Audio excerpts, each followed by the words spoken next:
ETV ప్రేక్షకులకి నమస్కారం. Triple X శుభమస్తు కార్యక్రమానికి స్వాగతం. ఈనాడు శుభమస్తు కార్యక్రమంలోని గ్రహఫల మంచంలో గ్రహాల యొక్క స్థితిగతులు, వాటి యొక్క శుభాశుభ ఫలితాల గురించి పరిశీలిద్దాం. అలాగే ఈరోజు 12 రాశుల వారికి ఏ సంఖ్యలు కలిసి వస్తాయి, రంగుల యొక్క ప్రాధాన్యత, ఈరోజు లక్ష్మీవారం లేదా గురువారం, శ్రీ షిర్డీ సాయిబాబా ఆరాధనకి చాలా ప్రశస్తమైనటువంటి రోజు. మరి భక్తులు 12 రాశుల వారు శ్రీ షిర్డీ సాయిబాబాని ఎటువంటి ప్రక్రియలతో పూజించాలి అనేటువంటి అంశంతో పాటు ఉద్యోగ ప్రాప్తికి ఎటువంటి సులభ ప్రక్రియలు పాటించాలో నేటి పరిహార ప్రక్రియలో పరిశీలిద్దాం. అలాగే ముఖ్యంగా 12 రాశుల వారు ఈరోజు చేపట్టవలసినటువంటి కార్యక్రమాలు ఏమిటో తెలుసుకుందాం. ముందుగా నేటి పంచాంగ వివరాలు. శ్రీ దుర్ముఖీనామ సంవత్సరం భాద్రపద మాసం దక్షిణాయనం వర్ష ఋతువు. ఈరోజు భాద్రపద బహుళ షష్ఠి పునఃప్రయత్నాలకి పనికి వస్తుంది. వారం లక్ష్మీవారం లేదా గురువారం. ఈరోజు చేపట్టేటువంటి ఆధ్యాత్మిక కార్యక్రమాలు, పుణ్య కార్యక్రమాలు, గురు పూజ, శ్రీ దక్షిణామూర్తి యొక్క పూజలు విశేష ఫలితాన్ని కలిగిస్తుంది. బృహస్పతి ద్వారా ఏర్పడేటువంటి ప్రతికూలతని దూరం చేస్తుంది. ఈరోజు నక్షత్రం రోహిణి నక్షత్రం. ఈ నక్షత్రంలో ఈరోజు పుట్టేటువంటి వారికి ప్రబల శాంతి తప్పనిసరి. అలాగే ఈరోజు రోహిణి నక్షత్రంలో పుట్టేటువంటి వారికి చంద్ర మహాదశుడు ప్రారంభమవుతుంది. ప్రస్తుతం చంద్రుడు యొక్క స్థితి వృషభ క్షేత్ర స్థితి, ఉచ్చ స్థితి. ఇది అనుకూలతని, వైభవాన్ని కలిగించడంలో సమర్థత కలిగి ఉంది. ఈరోజు లక్ష్మీవారం లేదా గురువారం. శ్రీ దక్షిణామూర్తి యొక్క పూజలు శుభ ఫలితాన్ని కలిగిస్తుంది, గ్రహపీడను తొలగిస్తుంది. శుభమస్తు వీక్షిస్తున్నటువంటి ప్రేక్షకులందరికీ శ్రీ దక్షిణామూర్తి యొక్క అనుగ్రహం కలగాలని ప్రార్థిద్దాం. మందస్మిత స్ఫురిత ముగ్ధ ముఖారవింద కందర్పకోటి శత సుందర దివ్యమూర్తిం ఆతామ్ర కోమల జటా ఘటితేందులేఖం ఆలోకయే వటతటీ నిలయం దయాళుం కందళిత బోధముద్రం కైవల్యానంద సంవిదున్నిద్రం కలయే కంచన రుద్రం కరుణారసపూరపూరిత సముద్రం జయదేవ మహాదేవ జయ కారుణ్య విగ్రహ జయ భూమిరుహావాస జయ వీరాసన స్థిత జయ కుందేందు పాఠీర పాండురాంగ గజాపతే జయ విజ్ఞాన ముద్రాక్ష మాలా వీణాల సత్కరా. ఇప్పుడు 12 రాశుల వారికి ఏర్పడేటువంటి శుభాశుభ ఫలితాన్ని పరిశీలిద్దాం. ముందుగా మేషరాశి. ఈరోజు మేషరాశి వారిని పరిశీలించినట్లయితే ఆర్థిక అనుకూల పరిస్థితులు ఆకస్మికంగా దగ్గరవుతాయి. నూతన బాధ్యతల్ని సక్రమంగా నిర్వహించగలుగుతారు. శుభ సంఘటన గృహరీత్యా ఆనందాన్ని పెంచుతాయి. ఆగిపోయినటువంటి కార్యక్రమాన్ని పునఃప్రారంభించేటువంటి ప్రయత్నాలు పనికి వస్తాయి. శ్రమ తగ్గుతుంది. కార్యక్రమ నిర్వహణలో ఆర్థిక సంబంధ లావాదేవీలు పారిశ్రామిక రంగం వారికి లాభిస్తాయి. వ్యాపార రంగం వారికి కూడా మెరుగైనటువంటి మార్పులు వృత్తిపరంగా చోటు చేసుకుంటాయి. విద్యార్థులకి ఆశించినటువంటి కార్యక్రమ నిర్వహణ విద్యాపరంగా కొనసాగించేటువంటి అవకాశాలు దక్కుతాయి. మహిళలు శుభవార్తలు వింటారు. శ్రమ తగ్గుతుంది. ఆరోగ్య రక్షణ కూడా ఏర్పడుతుంది. ఈ రోజు మీ అదృష్ట సంఖ్య 5. ఆకుపచ్చ వర్ణం రక్షణకి దోహదపడుతుంది. గురువారం సందర్భంగా ఈ రోజు మేషరాశి వారు శ్రీ షిర్డీ సాయిబాబాని విభూతితో అభిషేకించడం ద్వారా శారీరక రుగ్మతలు కనుమరుగవుతాయి. విద్యా ప్రయత్నాలు ఈ రోజు మీకు అనుకూలం. ఈ రోజు వృషభ రాశి వారిని పరిశీలించినట్లయితే ఆధ్యాత్మిక కార్యక్రమాల ద్వారా సంతృప్తికర సంఘటనలు చోటు చేసుకుంటాయి. ఆలోచన సంపత్తి పెరుగుతుంది. పిల్లల అభివృద్ధి ఆనందాన్ని కలిగిస్తుంది. గృహ ఉపయోగ కార్యక్రమాలు చకచకా పూర్తి చేయగలుగుతారు. కార్యక్రమాల్లో సామర్థ్యం పెరుగుతుంది. అభివృద్ధి కార్యక్రమాలు సినీ రంగం వారికి ప్రారంభమవుతాయి. అవకాశాలు దక్కుతాయి. చేపట్టేటువంటి కార్యక్రమాల్లో ఆత్మవిశ్వాసం పెరుగుతుంది. చేపట్టేటువంటి కార్యక్రమాల్లో వైద్య వృత్తి వారికి అనుకూల పరిస్థితులు ఉంటాయి. స్థిరాస్తి రంగం వారికి ఆదాయాన్ని పెంపొందింప చేసుకునేటువంటి మార్గాలు సులభతరం అవుతాయి. వైద్య వృత్తి వారికి అనుకూలం. అభివృద్ధి కార్యక్రమాలు కార్మిక రంగం వారికి కూడా ఆనందాన్ని కలిగిస్తాయి. ఈ రోజు మీ అదృష్ట సంఖ్య 6. తెలుపు వర్ణం ప్రశాంతతను పెంచుతుంది. గురువారం సందర్భంగా ఈ రోజు వృషభ రాశి వారు శ్రీ షిర్డీ సాయిబాబాని చామంతులతో పూజించడం ద్వారా ఆర్థిక విజయాలు సాధించగలుగుతారు. వాహన కొనుగోళ్లు వంటివి ఈ రోజు మీకు అనుకూలం. ఈ రోజు మిథున రాశి వారిని పరిశీలించినట్లయితే వ్యయం పెరుగుతుంది. శ్రమ అధికమవుతుంది. చేపట్టేటువంటి కార్యక్రమాల్లో చిరాకు పరిస్థితులు ఉన్నప్పటికీ నెట్టుకు రాగలుగుతారు. రాజకీయ వ్యవహారాల్లో జాగ్రత్తలు పాటించాలి. స్థిరాస్తి వ్యవహారాల్లో ఏర్పడినటువంటి ప్రతికూలత ప్రబలమవుతుంది. రాజకీయ వ్యవహారాల్లో ఏర్పడినటువంటి ప్రతికూలత రాజకీయ రంగం వారికి పెరుగుతుంది. స్థిరాస్తి విషయాల్లో విభేదాలు స్థిరాస్తి రంగం వారికి ప్రబలమవుతాయి. చేపట్టేటువంటి కార్యక్రమాల్లో వ్యయాన్ని పారిశ్రామిక రంగం వారు నియంత్రించలేకపోతారు. వ్యాపార వ్యవహారాల్లో అధిక ఖర్చులు ఉక్కిరిబిక్కిరి వ్యాపార రంగం వారికి చేస్తాయి. కార్యక్రమాల్లో విద్యార్థులకి ప్రోత్సాహం ఉన్నప్పటికీ సమయానికి నిర్ణయాలు తీసుకోలేకపోతారు. ఈ రోజు మీ అదృష్ట సంఖ్య 1 ఎరుపు వర్ణం ధైర్యాన్ని కలిగిస్తుంది. గురువారం సందర్భంగా ఈ రోజు మిథున రాశి వారు శ్రీ షిరిడి సాయి బాబాని మందారాలతో భక్తి శ్రద్ధలతో పూజించడం ద్వారా సాహస నిర్ణయాలు ఉపకరిస్తాయి. విదేశీ లావాదేవీలు సంభాషణలు ఈ రోజు మీకు అనుకూలం. ఈ రోజు కర్కాటక రాశి వారిని పరిశీలించినట్లయితే ఆరోగ్య విషయంలో ఏర్పడినటువంటి ప్రతికూలత తగ్గుతుంది. శత్రు భీతి కూడా తగ్గుతుంది. కోర్టు సంబంధిత వ్యవహారాల్లో ఆశించినటువంటి ప్రయోజనాలు పొందగలుగుతారు. ఆర్థిక సంబంధిత లావాదేవీల విషయంలో జాగ్రత్తతో కూడినటువంటి నిర్ణయాలు తప్పనిసరి. పిల్లల విషయంలో శ్రద్ధ తప్పనిసరి. చెడు సమస్యలు ఆర్థికంగా కూడా చోటు చేసుకుంటాయి. కార్యక్రమాలని స్థిరాస్తి రంగం వారు వేగవంతంగా పూర్తి చేయలేకపోతారు. అసహన పరిస్థితులు ప్రారంభమవుతాయి. అభివృద్ధి కార్యక్రమాల్లో బ్యాంకింగ్ రంగం వారికి ఆటంకాలు ఎదురవుతాయి. కార్యక్రమాల్లో ఏర్పడినటువంటి ప్రతికూలత సాఫ్ట్వేర్ రంగం వారికి కూడా ప్రబలమవుతుంది. ఈ రోజు మీ అదృష్ట సంఖ్య 2 తెలుపు వర్ణం ప్రశాంతతను పెంచుతుంది. గురువారం సందర్భంగా ఈ రోజు కర్కాటక రాశి వారు శ్రీ షిరిడి సాయి బాబాని నందివర్ధనాలతో పూజించడం ద్వారా ప్రశాంత పరిస్థితుల్ని ఆహ్వానించగలుగుతారు. ఆరోగ్య పరీక్షలు ఈ రోజు మీకు మేలును కలిగిస్తాయి. ఈ రోజు సింహరాశి వారిని పరిశీలించినట్లయితే ఆదాయం వ్యయం సమాంతరంగా ఉంటే ప్రయాణాల ద్వారా ప్రయోజనాలు సాధించగలుగుతారు. స్త్రీలు శుభవార్తలు వింటారు. ఆనందకర పరిస్థితులు గృహరీత్యా కొనసాగుతాయి. సాహిత్య రంగం వారికి పేరు ప్రఖ్యాతులు సంపాదించుకునేటువంటి అవకాశాలు దగ్గరవుతాయి. నూతన బాధ్యతలు సినీ రంగం వారికి పెరిగినప్పటికీ సక్రమ నిర్వహణ ద్వారా విజయాలు సాధించగలుగుతారు. ఆర్థిక అభివృద్ధికి చేపట్టేటువంటి కార్యక్రమాలు వ్యాపార రంగం వారికి ఊరట కలిగిస్తాయి, బలాన్ని పెంచుతాయి. గృహ విషయాల్లో మహిళలకు ప్రోత్సాహం లభిస్తుంది. ఆత్మవిశ్వాసాన్ని పెంపొందింప చేసుకోగలుగుతారు. పిల్లల అభివృద్ధి ఆనందాన్ని కలిగిస్తుంది. గృహ ఉపయోగ కార్యక్రమాల్ని వేగవంతంగా పూర్తి చేయగలుగుతారు. ఈ రోజు మీ అదృష్ట సంఖ్య 1 ఎరుపు వర్ణం ధైర్యాన్ని కలిగిస్తుంది. గురువారం సందర్భంగా ఈ రోజు సింహరాశి వారు శ్రీ షిరిడి సాయి బాబాని పారిజాతాలతో పూజించడం ద్వారా శుభవార్తలు వింటారు. ఆర్థిక లావాదేవీలు సంభాషణలు ఈ రోజు మీకు అనుకూలం. ఈ రోజు కన్యారాశి వారిని పరిశీలించినట్లయితే జాగ్రత్తతో కూడినటువంటి నిర్ణయాల ద్వారా ఆర్థిక విజయాలు సాధించగలుగుతారు. శుభ ప్రయత్నాలు గృహపరంగా కలిసి వస్తాయి. ఆర్థిక సంబంధిత వ్యవహారాల్లో ప్రతికూల పరిస్థితులు దూరమవుతాయి. చేపట్టేటువంటి కార్యక్రమాలపై ఆత్మవిశ్వాసం పెరుగుతుంది. విద్యా సంబంధిత విజయాలు దగ్గరవుతాయి. విద్యార్థులు శుభ ప్రయత్నాల ద్వారా విజయాల్ని వేగవంతంగా అందుకోగలుగుతారు. మహిళలకు గృహ సంబంధిత కార్యక్రమాల్లో ప్రధాన నిర్ణయాలు తీసుకునేటువంటి అవకాశాలు దగ్గరవుతాయి. కీలక బాధ్యతలు వహించగలుగుతారు. పారిశ్రామిక రంగం వారికి అభివృద్ధి గోచరిస్తుంది. వ్యాపార రంగం వారికి ఆర్థిక వృద్ధి చేకూరుతుంది.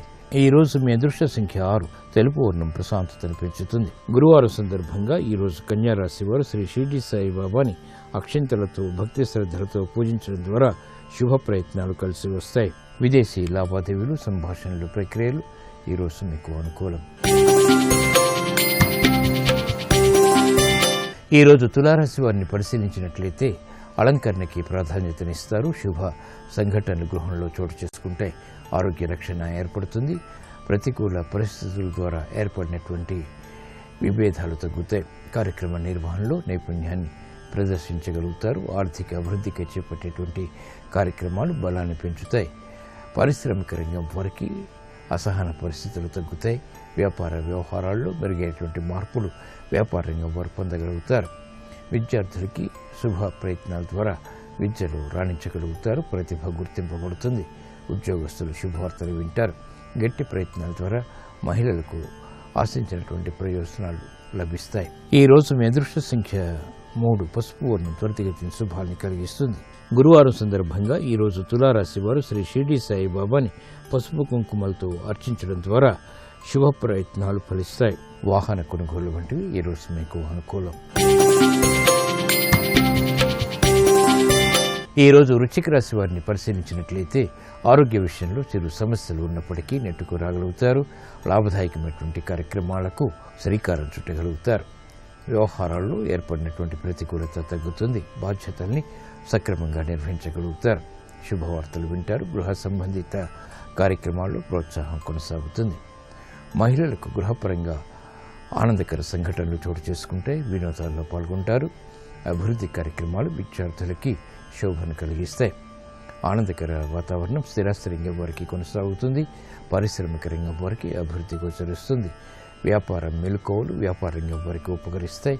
ఈ రోజు మీ అదృష్ట సంఖ్య 1. ఎరుపు వర్ణం ధైర్యాన్ని కలిగిస్తుంది. గురువారం సందర్భంగా ఈ రోజు వృశ్చిక రాశి వారు శ్రీ షిరిడి సాయిబాబాని ఎర్రగన్నేరు పూలతో పూజించడం ద్వారా మానసిక ధైర్యం పెరుగుతుంది. తద్వారా విజయాలు చేతికందుతాయి. ఉద్యోగ నిర్ణయాలు ఈ రోజు మీకు అనుకూలం. ఈ రోజు ధనుసు రాశి వారిని పరిశీలించినట్లయితే శారీరక శ్రమ అధికమవుతుంది. నిర్ణయాలు తీసుకోలేనటువంటి పరిస్థితులు విస్మయాన్ని కలిగిస్తాయి. ఆర్థిక ఖర్చులు ఉక్కిరిబిక్కిరి చేస్తాయి. ఊహించినటువంటి పరిణామాలు ఆర్థిక విషయాల్లో ఏర్పడతాయి. విస్మయాన్ని కలిగిస్తాయి. జాగ్రత్తతో కూడినటువంటి నిర్ణయాలు మాత్రమే గృహపరంగా ఉపకరిస్తాయి. ఆర్థిక వ్యవహారాల్లో పారిశ్రామిక రంగం వారు జాగ్రత్తలు వహించాలి. క్రీడారంగం వారికి మెరుగైనటువంటి అవకాశాలు లభించినప్పటికీ వాటిని సద్వినియోగపరచుకోలేకపోతారు. న్యాయవాద వృత్తి వారికి జాగ్రత్తలు వృత్తిపరంగా తప్పనిసరి. అసహన పరిస్థితులు స్థిరాస్తి రంగం వారిని వేధిస్తాయి. అభివృద్ధి కార్యక్రమాల్లో ఆటంకాలు వ్యాపార రంగం వారు ఎదుర్కోవాల్సినటువంటి ఆవశ్యకత ఉంటుంది. ఈ రోజు మీ అదృష్ట సంఖ్య 3. పసుపు వర్ణం త్వరితగతిన శుభాన్ని కలిగిస్తుంది. గురువారం సందర్భంగా ఈ రోజు ధనుసు రాశి వారు శ్రీ షిరిడి సాయిబాబాని సన్నజాజులతో పూజించడం ద్వారా శుభ ప్రయత్నాలు కలిసి వస్తాయి. శ్రమ తగ్గుతుంది. గృహ నిర్ణయాలు ఈ రోజు మీకు అనుకూలం. ఈ రోజు మకర రాశి వారిని పరిశీలించినట్లయితే ఆటంకాలని అధిగమించగలుగుతారు. స్వశక్తితో కూడినటువంటి నిర్ణయాల ద్వారా విజయాలు సాధించగలుగుతారు. గతంలో కన్నా మెరుగైనటువంటి ఆర్థిక పరిస్థితి ఆనందాన్ని కలిగిస్తుంది. స్వతంత్ర నిర్ణయాలకి ఉపక్రమించేటువంటి పరిస్థితులు ఆనందాన్ని కలిగిస్తాయి. కార్యక్రమ నిర్వహణలో ఏకాగ్రత పెరుగుతుంది. ఆగిపోయినటువంటి కార్యక్రమాన్ని పునఃప్రారంభించగలుగుతారు. వ్యవహారాల్లో ప్రతికూల పరిస్థితుల్ని న్యాయవాద వృత్తి వారు ఎదుర్కోగలుగుతారు. ఆకస్మిక విద్యా అవకాశాలు విద్యారంగం వారికి తగ్గుతాయి. మహిళలకు నూతన వస్తు కొనుగోలు ద్వారా ఆనందం లభిస్తుంది. కార్యక్రమాన్ని వేగవంతంగా స్థిరాస్తి రంగం వారు ప్రారంభించగలుగుతారు. ఈ రోజు మీ అదృష్ట సంఖ్య 6. ఎరుపు వర్ణం ధైర్యాన్ని కలిగిస్తుంది. గురువారం సందర్భంగా ఈ రోజు మకర రాశి వారు శ్రీ షిరిడి సాయిబాబాని గులాబీలతో పూజించడం ద్వారా ఆర్థిక విజయాలు వేగవంతమవుతాయి. ఆర్థిక ప్రయత్నాలు ఈ రోజు మీకు అనుకూలం. ఈ రోజు కుంభరాశి వారిని పరిశీలించినట్లయితే ఆర్థిక వ్యవహారాల్లో ఏర్పడినటువంటి ప్రతికూల పరిస్థితులకు సమస్యలకు పరిష్కారాలు మెల్లమెల్లగా పొందగలుగుతారు. సాహస నిర్ణయాల ద్వారా ఏర్పడినటువంటి విభేదాలు తగ్గుతాయి. గృహ సంబంధిత కార్యక్రమాల్లో ఆచితూచి తీసుకున్నటువంటి నిర్ణయాలు మాత్రమే ఉపకరిస్తాయి. పిల్లల విషయంలో శ్రద్ధ తప్పనిసరి. ఊహించినటువంటి ప్రతికూల పరిస్థితుల ద్వారా ఏర్పడినటువంటి విభేదాలని వేగవంతంగా దూరం చేసుకోలేకపోతారు. నూతన కార్యక్రమాలు గృహరీత్యా మహిళలు ప్రారంభించగలుగుతారు. అయినప్పటికీ అసంతృప్తి సంఘటనలు కూడా వెన్నంటి ఉంటాయి. శుభ ప్రయత్నాలు రాజకీయ రంగం వారికి లాభిస్తాయి. ఈ రోజు మీ అదృష్ట సంఖ్య 5. ఆకుపచ్చ వర్ణం రక్షణకి దోహదపడుతుంది. గురువారం సందర్భంగా ఈ రోజు కుంభరాశి వారు శ్రీ షిరిడి సాయిబాబాని కనకాంబరాలతో పూజించడం ద్వారా ఉత్తమ విజయాలు దగ్గరవుతాయి. అవమానకర సంఘటనలు దూరమవుతాయి. ఆరోగ్య పరీక్షలు ఈ రోజు మీకు మేలును కలిగిస్తాయి. ఈ రోజు మీనరాశి వారిని పరిశీలించినట్లయితే ప్రయాణాల ద్వారా ప్రయోజనాలు సాధించగలుగుతారు. ఆర్థిక వృద్ధి కొనసాగుతుంది. నూతన కార్యక్రమాలను వేగవంతంగా ప్రారంభించగలుగుతారు. అభివృద్ధికి చేపట్టేటువంటి కార్యక్రమాల్లో ఆశించినటువంటి ప్రయోజనాలు దక్కుతాయి. వేగవంతమైనటువంటి నిర్ణయాల ద్వారా పారిశ్రామిక రంగం వారికి లబ్ధి చేకూరుతుంది. కళారంగం వారికి ప్రోత్సాహం లభిస్తుంది. నూతన అవకాశాలు పొందగలుగుతారు. కార్యక్రమ నిర్వహణలో నైపుణ్యం సాఫ్ట్వేర్ రంగం వారికి పెరుగుతుంది. విదేశీ సంబంధిత ప్రయాణాలు సంబంధాలు లాభిస్తాయి. చేపట్టేటువంటి కార్యక్రమాలు వైద్య వృత్తి వారికి అనుకూలిస్తాయి. వృత్తిలో అభివృద్ధి గోచరిస్తుంది. నూతన కార్యక్రమాలు స్థిరాస్తి రంగం వారు కూడా ప్రారంభించగలుగుతారు. ఈ రోజు మీ అదృష్ట సంఖ్య 1. ఎరుపు వర్ణం ధైర్యాన్ని కలిగిస్తుంది. గురువారం సందర్భంగా ఈ రోజు మీనరాశి వారు శ్రీ షిరిడి సాయిబాబాని తులసి దళాలతో పూజించడం ద్వారా ఆర్థిక విజయాలని పొందగలుగుతారు. గృహ కార్యాలు కార్యక్రమాలు ఈరోజు మీకు అనుకూలం.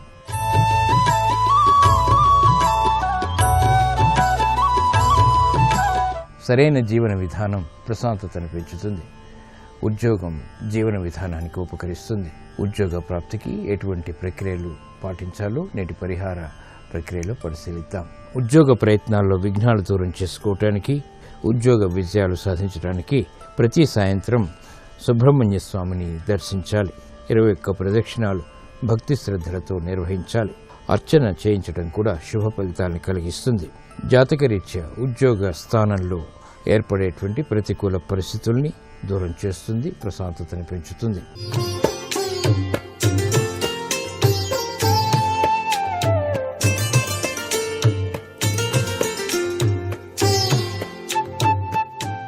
XXX డిటర్జెంట్ సోప్ శుభమస్తు కార్యక్రమంలో గృహబలం అంశానికి స్వాగతం.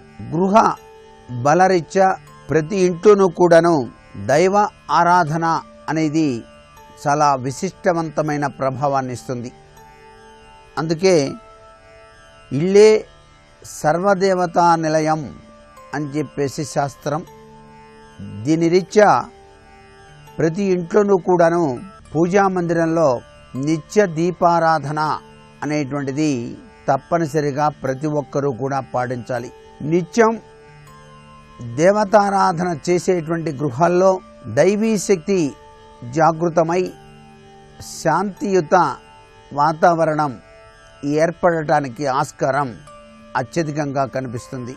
ఇంటి ప్రాంగణంలో ఉన్నటువంటి తులసి చెట్టు వద్ద కూడాను దీపారాధన చేసి నిత్య ప్రదక్షిణాలు గనక మనస్ఫూర్తిగా గనక గృహిణి ఆచరించినట్లయితే, ఆ చెట్టులో పాలు నీరు కలిపి కొద్దిగా పోసి నమస్కృతాంజలు ఘటించినట్లయితే ధనం ఖర్చు కావటం తగ్గి ఆదాయం అభివృద్ధికరమైనటువంటి ప్రభావంలో వృద్ధి చెందడానికి ఆస్కారం ఎంతగానో ఉంటుంది. కష్టపడి సంపాదిస్తున్నప్పటికీ డబ్బు నిలవటం లేదు, ఎంత వచ్చినా అయిపోతోంది అనుకునేటువంటి ప్రతి ఒక్కరూ కూడా మీ ఇంటి ప్రాంగణంలోని తులసి చెట్టు వద్ద దీపారాధన చేసి వారానికి ఒక్కసారైనా ఆ చెట్టులో ఆవు పాలు 1 చెంచాడు, మంచినీళ్లు 1 చెంచాడు కలిపి పోసి ఆ పోసిన చోట ఉన్నటువంటి మట్టిని తిలకధారణగా చేసుకున్నట్లయితే చక్కటి యోగవంతమైన ఆర్థిక పరమైనటువంటి అభివృద్ధి మీ గృహంలో విరాజిల్లటానికి ఆస్కారం అత్యధికంగా ఉంటుంది సుమా. నిద్ర లేవగానే ప్రతి ఒక్కరూ కూడాను దైవనామస్మరణ చేయటం మరవకూడదు. ఎవరైతే నిత్యం కూడాను దైవనామస్మరణతో నిద్ర నుంచి లేవటం జరుగుతుందో వారికి ఆ దైవం కంటికి రెప్పలా కాపాడి రక్షించడమే కాకుండా అనేక అభివృద్ధికరమైనటువంటి ఆలోచన పరంపరలతో విజయసిద్ధికి మార్గాన్ని ఏర్పరిచేటువంటి లక్షణం కూడా ఉంటుంది. తూర్పు ముఖంగా నిలబడి సూర్య భగవాన్ని నిత్యం కూడాను అర్చించేటువంటి అలవాటు మీకు ఆరోగ్యప్రదమైనటువంటి జీవితానికి నాంది పలుకుతుంది. వాస్తు శాస్త్రరీత్యా సంబంధించిన వివిధ దోషాలని సైతం కూడా పటాపంచలు చేసేటువంటి అద్భుతవంతమైన ప్రక్రియ సూర్యోపాసనతో కూడినటువంటి అర్ఘ్యప్రదానం. ఇంటి యజమాని ప్రతినిత్యం కూడాను స్నానానంతరం సూర్య భగవాన్ని గనక ఆరాధన చేసి అర్ఘ్యం గనక ఇచ్చినట్లయితే రాగి చెంబులో నీళ్లు పోసి 2 చేతులు పైకెత్తి అలా చూపుని పైకెత్తి సూర్య భగవాన్ని చూస్తూ అర్ఘ్యప్రదానం చేస్తూ ఓం సవిత్రే నమః అనుకున్నట్లయితే ఆ గృహంలో ప్రత్యక్ష సాక్షీభూత దైవమైనటువంటి పరమాత్ముని యొక్క ఆశీస్సులతో పాటు అక్షయం అంటే ఎప్పుడూ తరగని సంపద ఆ గృహంలో విరాజిల్లుతుంది. ఆరోగ్యప్రదమైనటువంటి జీవితాన్ని కొనసాగించడానికి ఆస్కారం అత్యధికంగా ఉంటుంది సుమా. ఇది వాస్తుశాస్త్రరీత్యా కూడాను, గృహబల రీత్యా కూడాను ప్రతి ఒక్కరూ ఆచరించవలసినటువంటి విధి విధానం. అలాగే సింహద్వారం నుంచి మీరు బయటికి వెళ్ళేటప్పుడు మీ గడపని కుడి చేత్తో అలా సృజించి ఇలా కళ్ళకి అద్దుకొని కుడి పాదాన్ని బయట పెట్టండి. కుడి పాదాన్ని బయట పెట్టి కనుక మీరు బయలుదేరి వెళ్తే మీ కార్యక్రమాలన్నీ కూడాను నిర్విఘ్నంగా నెరవేరటమే కాకుండా శుభకరమైనటువంటి ప్రభావాలు మీరు చవి చూడటానికి ఆస్కారం అత్యధికంగా ఉంటుంది సుమా అని చెప్పేసి కూడాను గ్రహించవలసినటువంటి పరిస్థితి. పంచతత్వాలు అంటే గాలి, నీరు, ఆకాశం, భూమి, అగ్ని, ఇవి మనందరికీ తెలిసినవే. ఆ పంచతత్వాల యొక్క ప్రభావం ఇంటి యజమాని పైన ప్రసరింపబడ్డట్టయితే, అంటే బయటికి వెళ్ళి అలా కొద్దిసేపు నడక కానీ వ్యాయామం కానీ చేసి వచ్చినట్లయితే ఆరోగ్యప్రదమైనటువంటి జీవనాన్ని కొనసాగించడానికి ఆస్కారం ఉంటుంది. ఏదైనా కార్యక్రమానికి వెళ్ళి వచ్చినప్పుడు కాళ్ళు కడుక్కోవటం మాత్రం మరువకండి. బయట తిరిగి వచ్చారో అపవిత్రవంతమైనటువంటి అక్కడ జరిగినటువంటి ప్రక్రియల రీత్యా కూడాను చాలా ఒక విధమైన దుష్టశక్తులు ఆవరించడానికి ఆస్కారం ఉంటుంది. కాబట్టి నీరు నోటిలో పోసుకొని పుక్కిలించి ఉమ్మేసి కాళ్ళు చేతులు కడుక్కొని లోపలికి రావటం మాత్రం మరవకండి. చాలామంది ఉదయాన్నే నిద్ర నుంచి లేస్తూనే తమకు ఇష్టం వచ్చిన రీతిలో జీవితాన్ని సాగిస్తున్నారు. అలా కాకుండా సాంప్రదాయబద్ధంగా ఇలా చేస్తే ఈ సత్ఫలితం వస్తుంది అనేటువంటి విషయాన్ని గనక మనం పాటించినట్లయితే, సదాచారాన్ని గనక నిర్వర్తించినట్లయితే సర్వే సర్వత్రా సుఖప్రదమైనటువంటి గృహబలం మీకు తప్పనిసరిగా కలిగి తీరుతుంది. మరికొన్ని ముఖ్య విషయాలు రేపటి శుభమస్తు కార్యక్రమంలో తెలుసుకుందామా? మరి సర్వే జనా సుఖినో భవంతు.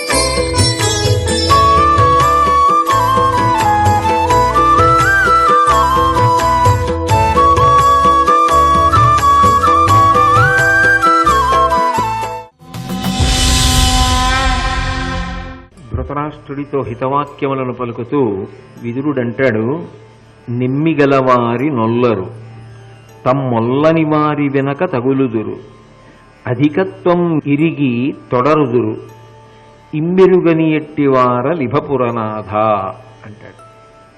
అందులో జీవితాన్ని పండించుకోవడం అనేటటువంటిది ఒక పద్ధతి. ఆ పద్ధతికే ఉపాయము అని పిలుస్తారు. ఆ ఉపాయం తెలియనటువంటి వాళ్ళు ఎటువంటి దోషములను చేస్తూ ఉంటారో చెప్తున్నాడు విదురుడు. ఇది అత్యంత ప్రధానమైన విషయం సుమండి. ఎందుకని అంటే జీవితం పండడం అన్న మాటకు అర్థం ఏమిటంటే, ఎక్కడైనా సరే చేయరాని పొరపాటు, చెయ్యకూడని పొరపాటు, ఒక పెద్ద పొరపాటు జరిగిపోతే ఎంత పైకెక్కిన వాడైనా సరే అంత వేగంగానూ జారి కింద పడిపోతాడు. ఇవి చాలా జాగ్రత్తగా జీవితంలో గుర్తుపెట్టుకోవలసినటువంటి విషయాలు. ప్రత్యేకించి యువత మరీ బాగా జ్ఞాపకం ఉంచుకోవలసినటువంటి విశేషాలు. నిమ్మిగలవారి నొల్లరు,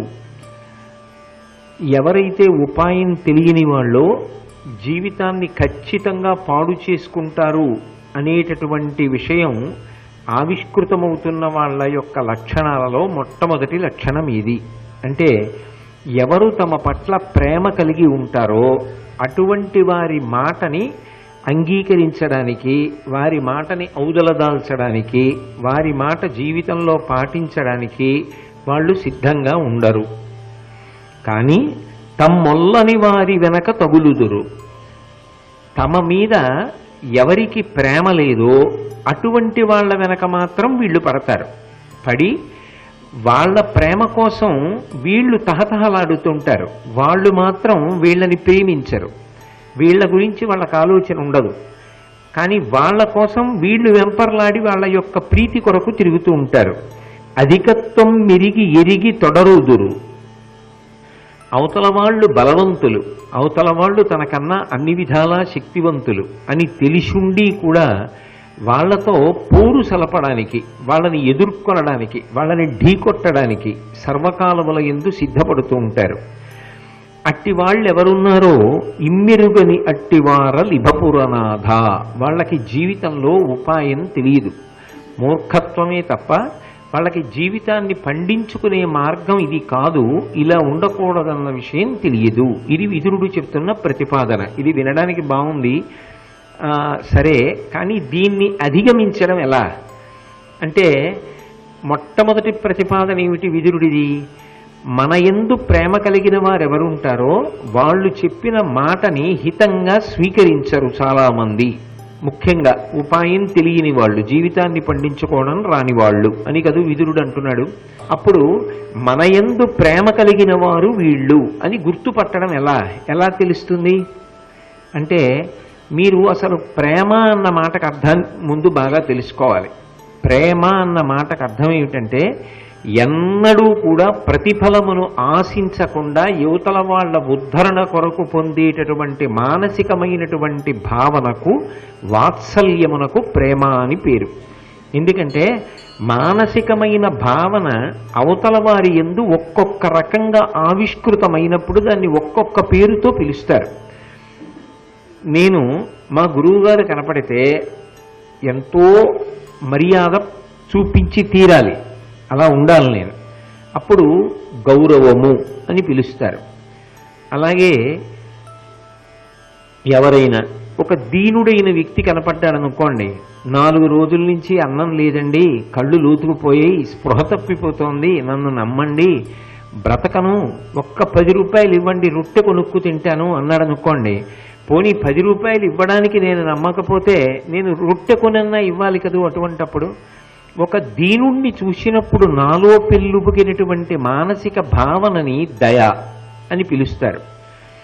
నాకన్నా చిన్నవాళ్ళు, నా చెల్లెలు, నా శిష్యుడు, ఇటువంటి వాళ్ళు కనపడ్డారనుకోండి, నా యందు పెళ్ళుబుకేటటువంటి భావనకు ప్రేమ అని పేరు.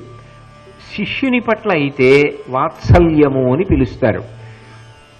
అది తల్లిదండ్రుల పట్ల అనుకోండి, ఏదో అన్నదమ్ములు ఇటువంటి వాళ్ళ పట్ల, సమాజమునందు పెద్దల పట్ల అనుకోండి, అది వారి పట్ల చూపించినటువంటి నిబద్ధత. ఇలా మానసికమైనటువంటి భావనలకే అనేక పేర్లుంటాయి. నేను వ్యతిరేక కోణంలో పొందే భావనల గురించి నేను మాట్లాడటం లేదు. అందులో అవతల వారిని సర్వనాశనం చెయ్యాలనేటటువంటి ఒక భావన లోపల పెరిగిపోతోందనుకోండి, పదబూనాడు అంటారు. ఇవన్నీ మానసిక భావనలే. కానీ మీరు ఒక్క విషయం మాత్రం బాగా జ్ఞాపకం పెట్టుకోవాలి. ఒక కార్యము జరగడానికి ముందు మనసులోంచి ఒక భావన ముందు ఏర్పడుతుంది. భావన లేకుండా కార్యం మాత్రం ఉండదు. అన్నిటికన్నా చాలా చాలా ముఖ్యమైనది ఏమిటంటే, మనసుని చాలా జాగ్రత్తగా ఉంచుకోవాలి. అది కల్మషభూయిష్టం అయిపోకుండా కాపాడుకుంటూ ఉండాలి. అలా కాపాడుకోలేదనుకోండి, అందులోంచి వచ్చేటటువంటి భావనలన్నీ కూడా వ్యగ్రతతో కూడుకున్నవై ఉంటాయి. ఎంత వ్యగ్రతతో కూడుకున్న భావనలను పైకి తెచ్చుకుంటామో అటువంటి కార్యములే చేస్తాం. 10లో 2 చేస్తాం. దానివల్ల 1 తాను పతనమైపోతాడు, 2 జీవితాన్ని పండించుకోలేడు. అందుకే ముందు మానసికంగా మనిషి మంచి విషయాన్ని గ్రహించడానికి సిద్ధంగా ఉండాలి. మనసుకున్న లక్షణం ఏమిటో తెలుసా? అది ప్రభావితమవుతుంది. మీరు చూడండి, ఏదైనా ఒక చర్యకి ప్రతిచర్య ఉంటుంది అంటారు చూసారా? ఇప్పుడు అలా ఓ కుక్క పెడుతోందనుకోండి, నేను అమాంతం కర్రెత్తాను అనుకోండి, అది భౌ అంటుంది. అలా మనసు కూడా ఏమవుతుందంటే, మీరు దానికి ఏం పెడుతున్నారో, దానికి ఏమందిస్తున్నారో దానిని బట్టి అది ప్రభావితం అవుతుంది. నేను మీకు ఒక ఉదాహరణ చెప్పాలంటే, ఇద్దరు ఒకళ్ళనొకళ్ళు నెత్తురు కారేటట్టు కొట్టేసుకుంటున్నారు. నేను ఒక అరగంట సేపు తదేకంగా దాన్ని చూశాను. చూసిన తర్వాత అకస్మాత్తుగా నేను ధ్యానం చెయ్యాలని కూర్చున్నాను. ఇప్పుడు నేను ధ్యానం చేసేటప్పుడు ఒక దీపపు ప్రమిద వంక చూసి ఆ ఒత్తి వెలుగుతున్నటువంటి దాన్ని చూడాలి అని కళ్ళు మూసుకున్నాను. నా మనసు ఏం చూపిస్తుంది? నాకు దీపపు వెలుతురు చూపించదు. అరగంట సేపు దేని మీద నేను మగ్నమైపోయి చూశానో దాన్ని చూపిస్తుంది. అప్పుడు మీరు దేవాలయంలో ఉన్నా మనసు అదే చూపిస్తుంది, పూజా మందిరంలో ఉన్నా అదే చూపిస్తుంది, గురువు గారితో మాట్లాడుతున్నా అదే చూపిస్తుంది, భారతం చదువుతున్నా అదే చూపిస్తుంది, భారతం వింటున్నా అదే చూపిస్తుంది. కానీ మీరు ఒక పూజా మందిరంలోకి వెళ్లే ముందు మంచి కీర్తనలు 2 వింటూ, లేకపోతే మనసులో ఏ ప్రాతస్మరామి శ్లోకాలో భావన చేసి పూజా మందిరంలోకి వెళ్ళారనుకోండి, భగవన్మూర్తిని చూపిస్తుంది. ప్రాణాయామం ఎందుకు గొప్పదైంది అంటే, శరీరమునకు బలము మంచిదే, శరీరమునకు బలము ఎంత అవసరమో మనసు స్వచ్ఛమై ఉండడం అంత అవసరము. లేనినాడు ఈ శరీర బలం దేనికి పనికొస్తుంది? ఆరోగ్యంగా ఉండడం దేనికి పనికొస్తుంది? మనసు పైశాచికత్వాన్ని పొంది ఉంది, శరీరమునందు బలమున్నది, ఒక దుర్మార్గమైన కార్యం చేస్తాడు. అలా చేయకుండా ఉండాలంటే మనసుని నియంత్రిస్తారు. మనసు యొక్క కదలికలన్నీ దేని మీద ఆధారపడతాయంటే ఊపిరి మీద ఆధారపడతాయి. అందుకే మీరు చూడండి, కోపం వచ్చిందనుకోండి చాలా వేగంగా ఊపిరి తీస్తాడు. చాలా తీవ్రమైన కోరిక కలిగిందనుకోండి మనకి తెలియదు, కానీ ఊపిరి వేగంగా నడుస్తుంది.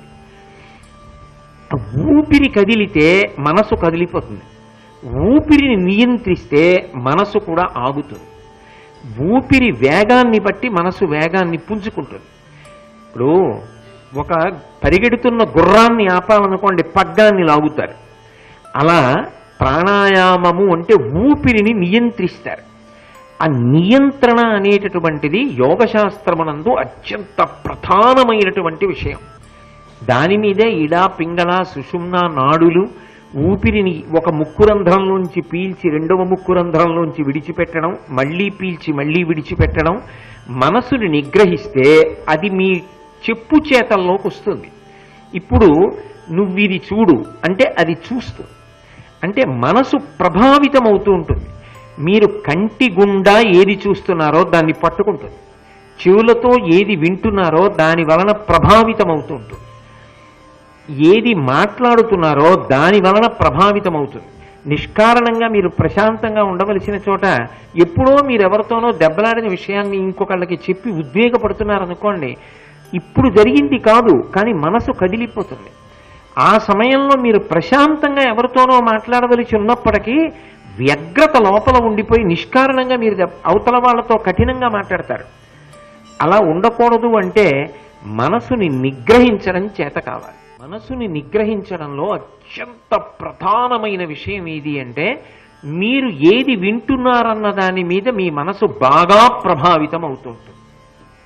మీరు ఏది విన్నారో అది మిమ్మల్ని ప్రభావితుల్ని చేస్తుంది. మనసు ఏది పట్టుకుందో అది కలలో చూపిస్తుంది. అందుకే బాగా ప్రభావితం చేసేది ఏదంటే వాక్కు. ఆ వాక్కు మిమ్మల్ని మోసం చెయ్యాలన్నా కూడా చాలా జాగ్రత్తగా మాట్లాడాలి. ఇది మీరు బాగా పట్టుకోవాలి సుమా. మిమ్మల్ని మోసం చెయ్యాలి అని అనుకున్నాను అనుకోండి, అప్పుడు మీతో కఠినంగా మాట్లాడడం కుదరదు. మిమ్మల్ని బతిమాలి బామాలి ఎంతో ప్రేమ ఉన్నట్టుగా నటించి మాట్లాడాలి. అప్పుడు ప్రేమ ఉన్నదా చెప్పడం కష్టం, అది ప్రేమేనా చెప్పడం కష్టం. కానీ మరి ఎలా? అసలు మనిషి వినవలసి వస్తే మధ్యలో మాట్లాడకుండా ఎవరి మాటలు వినాలి అంటే ప్రేమ కలిగిన వాళ్ళ మాట వినాలి. అందుకు కదు విదురుడు ఒక గంభీరమైన మాట వేసేశాడు, నిమ్మిగలవారి నొల్లరు, ప్రేమ గలవారి మాట వినడు. ఎవరు ప్రేమ గలవారు? నాదిగా అనుభవిస్తేనే నాకు తృప్తి కలుగుతుంది అంటే కామము. నాది కాకుండా పోతే నేను అంగీకరించను, అది నాకే చెందాలి, నాది కావాలి. అది కామము కాదు. నాది కావడం అన్నది కాదు అక్కడ ప్రధానం, అది ఎప్పుడూ బాగుండాలి, అది ప్రేమ. ప్రేమకి పర్యాయ పదాలుగా భగవంతుడు కొంతమందిని తయారు చేస్తాడు. ఎందుకు తయారు చేస్తాడంటే వ్యక్తికి అభ్యున్నతేది ఎలా కనిపెడతాడు నాకు చెప్పండి. ఓ 25 సంవత్సరాలు వస్తే తప్ప పరిణితి రాదు. ఎవరు ప్రేమ కలిగిన వారు ఎవరు ప్రేమ లేని వారు ఎలా పట్టుకుంటాడు? ఈలోగా కొంప మునిగిపోయిందిగా. ఎవరో ఒకడు వచ్చి చెప్పేసిన మాటలకి జీవితం పాడైపోయిందిగా. మరి ప్రేమ కలిగిన వారు వీళ్ళు అని నిశ్చయం చేసుకోవడం ఎలా అంటే భగవంతుని యొక్క రూపములు భూమి మీద తిరుగుతాయి. భగవంతుడే భూమి మీద తిరుగుతాడు. అది ఏ రూపాలలో తిరుగుతాడో వేదం చెప్పింది. మాతృదేవో భవ, అమ్మ భగవతి అయి ఉన్నది. భగవతి అమ్మగా తిరుగుతున్నది. అమ్మవారే అమ్మగా తిరుగుతున్నది. అందుకే అమ్మ ప్రేమకు పరాకాష్ఠ. ఈ లోకమునందు ప్రేమకు ఎవరు మారు పేరు అంటే అమ్మ. అందులో ఎంత తెలుసు అన్న మాట ఉండదు. బిడ్డ హితానికి ఎంత మంచి మాటైనా అమ్మ చెప్పగలదు. అందుకే అమ్మ మాట వినాలి. ఒక పరిణతికి చేరిపోయేంత వరకు ఎంత అమాయకురాలైనా అమ్మ మంచి మాటలే చెప్తుంది. నువ్వు ఒక స్థితికి వెళ్ళాక అప్పుడు అమ్మ అమాయకురాలు, ఇంకా ఈ స్థితిలో అమ్మ నాకు చెప్పగలిగినంత ప్రజ్ఞావంతురాలు కాదు అనుకుంటే అప్పుడు నువ్వు ఎవరిని ఆశ్రయించి తెలుసుకోవాలో నీకు పరిణతి కలుగుతుంది. పాపం అమ్మ అమాయకురాలు, ఇంత పెద్ద విషయంలో అమ్మ సలహా చెప్పలేదు అనుకుంటే ఎవరి మాట వినొచ్చో నీకు తెలుసు. అందుకే మొదటిది అమ్మ, రెండవది ఎవరు? నాన్న. మాతృదేవో భవ పితృదేవో భవ. తండ్రి దైవంతో సమానం. దైవంతో సమానం ఏమిటి? దైవం. అందుకే యజుర్వేదాంతర్గతమైనటువంటి రుద్రాధ్యాయంలో అష్టమానువాకంలో ఒక మంత్రం చెప్తారు. నమ సోమాయ చ రుద్రాయ చ నమస్తామ్రాయ చ అరుణాయ చ నమ శంగాయ చ పశుపతయే చ నమ ఉగ్రాయ చ భీమాయ చ నమో అగ్రే వధాయ చ దూరే వధాయ చ నమో హంత్రే చ హనీయసే చ నమో వృక్షేభ్యో హరికేశేభ్యో నమస్తారాయ నమ శంభవే చ మయోభవే చ నమ శంకరాయ చ మయస్కరాయ చ నమ శివాయ చ శివతరాయ చ అని. నమ శంకరాయ చ అంటారు. అందులో శంకరునకు నమస్కరించుచున్నాను. ఎవరు శంకరుడు? శంకరోతీతి శంకర. పరమశివుడే తండ్రి రూపంలో భూమి మీద తిరుగుతుంటాడు. తనవన్నీ ఇచ్చేసిన కొడుకుని కాపాడుకోవాలని నిరంతరము కోరుకుంటుంటాడు. అందుకే శివుడు తండ్రిగా వస్తాడు. కాబట్టి తండ్రి మాట విను. తర్వాత ఏ ప్రతిఫలాన్ని ఆశించకుండా కేవలము శిష్య హితయోద్యత సతతం, నా శిష్యులు వృద్ధిలోకి రావాలి, నా శిష్యుల జీవితం పండాలి అని తన ఊపిరిని వ్యయం చేసి తన ఆయుర్దాయాన్ని తగ్గించేసుకునేవాడు ఎవరంటే గురువు. గురువు ఏ ప్రతిఫలాన్ని ఆశించడు. ఏ ప్రతిఫలాన్ని ఆశించకుండా గురువు ప్రవర్తిస్తాడు కనుక గురువు ప్రేమైకమూర్తి. కాబట్టి జీవితంలో గమనించవలసిన విషయం ఏమిటి అంటే ఒక వయస్సులో మనం అసలు ఎవరి మాట వినాలి అనేటటువంటిది మనకి తెలియని పరిస్థితుల్లో మనం ఎవరి వైపో ఆకర్షణ పొంది పాడైపోకుండా భగవంతుడే మన కొరకు ఎప్పుడూ మన దగ్గర ఉండేవాళ్ళు, మనని ప్రేమతో ఒడిసి పట్టేవాళ్ళని ముగ్గురిని సిద్ధం చేశాడు. కన్న తల్లి, తండ్రి, వీళ్ళిద్దరూ కలిపి చూపిస్తారు. గురువు అనేక సందర్భాల్లో తల్లి తండ్రే గురువుగా ఉంటారు. అందులో దోషం కూడా ఏం లేదు. ఒక పరిణతి వచ్చింది. ఒక పరిణతి వచ్చిన తరువాత కూడా నువ్వు నిష్కారణమైన ఆకర్షణలకు లోనైపోతే జీవితం సర్వనాశనం అయిపోతుంది. శాశ్వతమైనటువంటి అపకీర్తిని మూట కట్టేసుకుంటాడు. అలా నువ్వు ఆకర్షణల వైపుకి వెళ్ళిపోకుండా ఉండాలి. అంటే నువ్వు ఎప్పుడూ కూడా నీకు హితం చెప్పగలిగిన వాళ్ళు, సమాజంలో చాలా గొప్ప పేరు తెచ్చుకున్న వాళ్ళు, సమాజ హితాన్ని ఆకాంక్షించి ప్రవర్తించినటువంటి వారిని, కీర్తి ప్రతిష్టలు సంపాదించుకున్న వాళ్ళు ఎవరున్నారో వాళ్ళ మధ్యలో ఉండాలి ఇప్పుడు. అంటే చూడండి, దొంగతనానికి వెళ్ళేవాడు ఒంటికి నువ్వుల నూనె రాసుకుంటాడు, లేకపోతే ఆమదం రాసుకుంటాడు. ఎందుకంటే చటుక్కున పట్టుకున్నా జారిపోవడానికి. అలా సమాజంలో చటుక్కున ఎవరి నీడో నీ మీద పడి నువ్వు ఆకర్షణకి వశపడకుండా ఉండాలి అంటే నీకు నువ్వు ఒక నిరోధక శక్తిని కల్పించుకోవాలి. అది ఎలా కల్పించుకోవాలి అంటే పెద్దలైన వారి మధ్యలో ఉండాలి. ఇప్పుడు ఎలా కుదురుతుంది? పెద్దలైన వారి మధ్య ఎలా ఉంటావు? నేను కార్యాలయానికి వెడతాను, అక్కడ ఒక మర్యాద ఉంటుంది, ఒక క్రమశిక్షణ ఉంటుంది. ఏమండి నన్ను ఎవరన్నా పాడి చేసేస్తారేమో, అందుకని నా చుట్టూ 4 పెద్దవాళ్ళని పెట్టుకుంటానండి, వాళ్ళు నాకు హితం చెప్తుంటారండి అంటే కుదురుతుందా? కుదరదు. అప్పుడు స్వామి వివేకానంద నీతో పుస్తకం ఒకటి పట్టుకెళ్ళు, ఏమవదు, ప్రమాదం ఏం సంభవించదు, నీ సొరుగులో వివేకానందుడి పుస్తకం ఒకటి పెట్టుకో. ఎప్పుడైనా నువ్వు దారి తప్పుతున్నావేమోనని నీకు అనుమానం వచ్చినా, అసలు ఆ అనుమానం రాకుండా నీకు మధ్యలో ఓ 10 నిమిషాల వ్యవధానం కలిగిన ఆ పుస్తకం తీసి ఒక్క పుట తిప్పుతుండు. ఇంటి దగ్గర ప్రతిరోజు ఒక్క అరగంట మహాత్ములు చెప్పిన విషయాలు ఒక్క అరగంట చదువుకో. రాత్రి కూడా ఒక్క అరగంట మంచి పుస్తకాన్ని తీసి పఠనం చెయ్యి. నీకు ఏది నచ్చిందో దాని ముందు 2 తెల్ల కాగితాలు ఉంటాయి, అక్కడ వ్రాసి ఆ పుట సంఖ్య వేసుకో, అట్టి పెట్టుకో. ఇప్పుడు నువ్వు ప్రభావితుడు అవుతుంటావు. మీకు కొన్నాళ్ళకి తెలిసిపోతుంది ఎవరి మాటలు వింటున్నప్పుడు మీ మనసు విశాలమవుతోంది, ఎవరి మాటలు వింటున్నప్పుడు మీ మనసు ప్రశాంతంగా ఉంటుంది. మీరు ఒక మెట్టు పైకి ఎక్కగలుగుతున్నారు, మీకు పరిణితి కలుగుతోందో వారి మధ్యలో మీరున్నట్టే.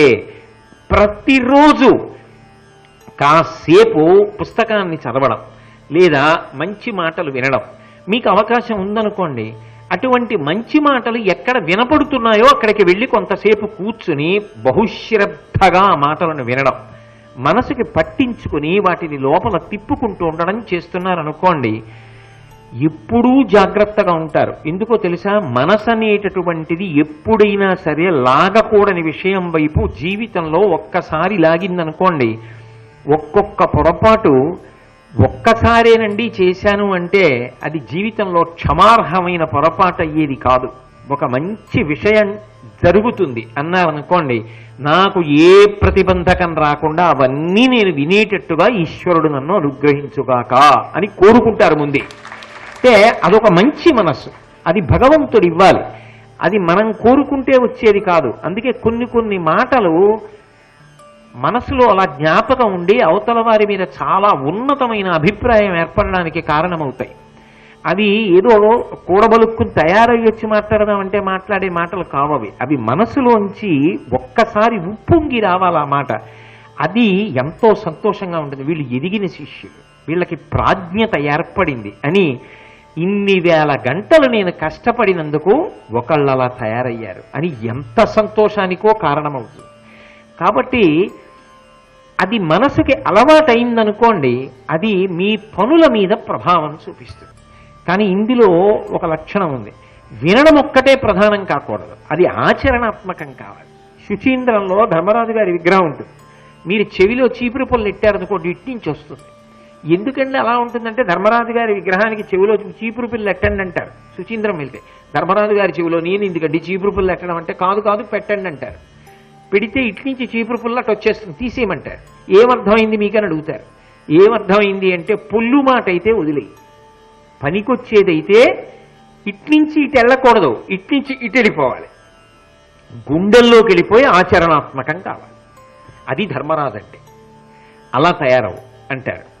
కాబట్టి ఇది 2 మెట్లు. ఆ మెట్లు ఎక్కడం అలవాటైందనుకోండి, ఆఖరి శ్వాస వరకు జీవితం భద్రంగా ఉంటుంది. అదే కీర్తికి కారణమవుతుంది. స్వర్గలోక నివాసం మనిషికి ఎంతకాలం ఇస్తారంటే, ఆయన పేరు ఈ లోకంలో ఎంతకాలం వినపడుతుందో, ఎంతకాలము కీర్తిని పొంది ఉంటాడో అంతకాలము స్వర్గలోకవాసానికి అర్హుణ్ణి చేస్తారు.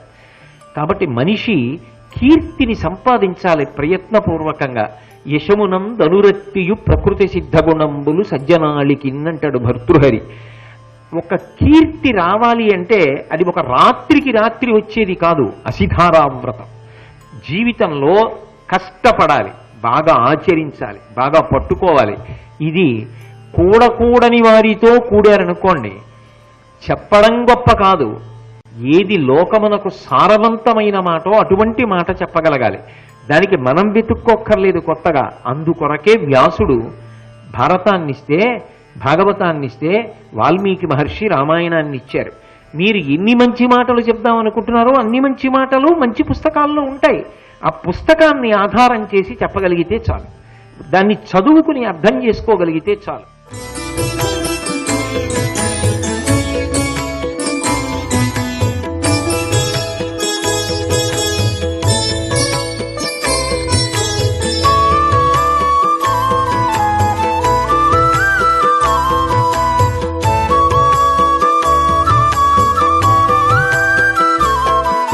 సర్వం శ్రీ ఉమామహేశ్వర పరబ్రహ్మార్పణమస్తు.